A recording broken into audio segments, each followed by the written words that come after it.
Today I will be discussing Yippies, the Anti-Riot Act, the 1968 Democratic National Convention, and the trial of the Chicago Eight. Yippies stand for Young International Party. They were simply politically active hippies. Yippies were founded in December of 1967 by Abbie Hoffman and Jerry Rubin. They were an anti-war activist group that believed in doing your own thing and not conforming to anything. They believed in social justice, anti-capitalism, anti-establishment, the legalization of marijuana, and most importantly, stopping the Vietnam War. The Yippies would gather in large cities and protest against the war in theatrical ways that have never been done before. The Yippies were famously known for the theatrical stunts they would pull, which set them apart from any other anti-war groups. Getting the attention of the media was very important to the group and was one of their main goals. Media was a big influential tool to get the message out to people about Yippies and about ending the war. Pictured below is the group flag. The pin on the right shows you the attitude the Yippies had because they were anti-capitalist.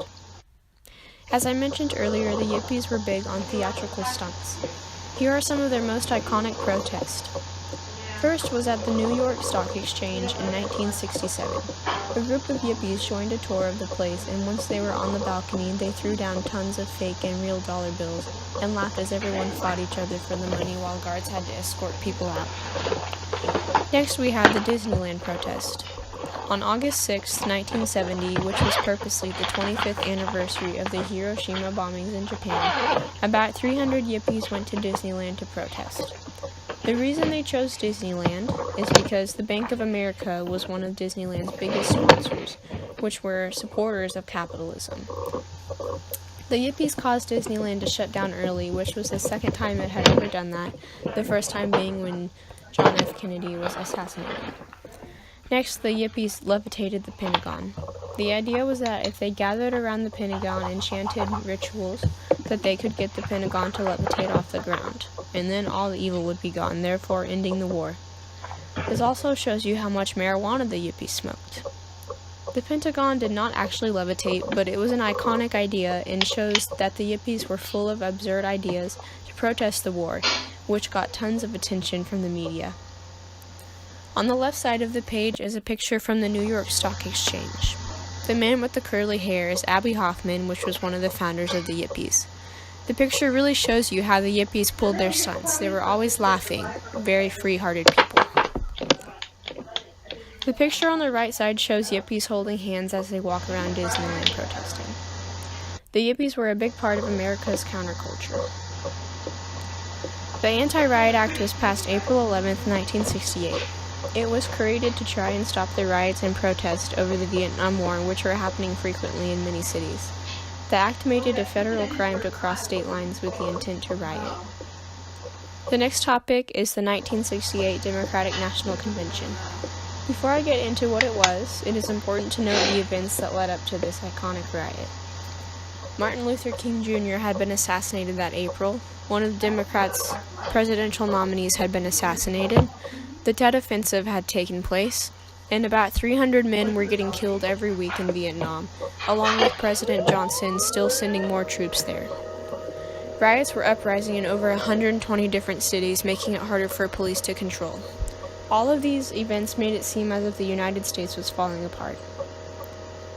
The Democratic National Convention is held for Democrats to nominate their presidential candidate. President Johnson had dropped out of the race, so the choices were Senator McCarthy, who wanted to stop the war, Vice President Humphrey, who was seen as the representative of Johnson's view, which is continuing the war to avoid communism, and Senator George McGovern, who appealed to some of Kennedy's supporters. At the National Democratic Convention of 1968, there were anti-war activists that protested.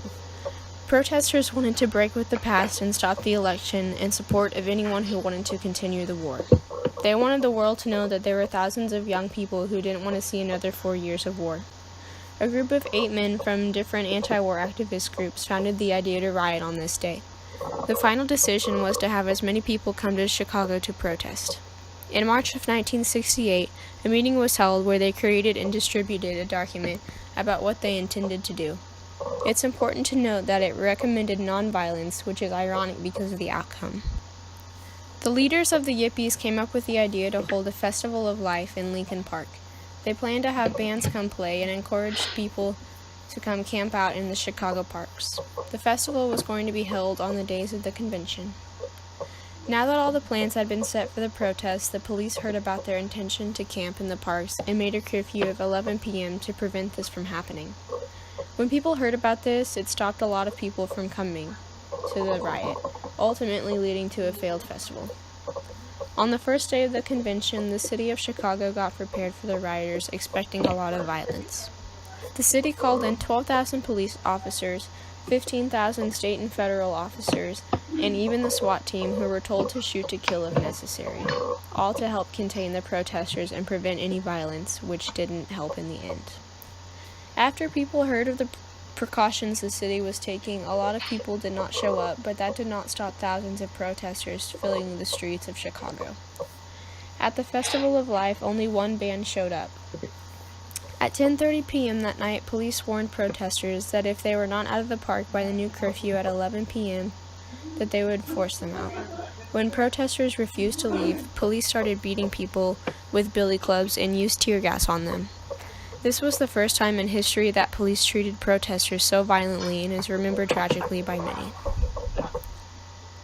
Some effects of the convention were how it angered the U.S. It made people lose all hope of the good in people and the ending of the war. It tore apart the Democratic Party, making their views change and oppose one another.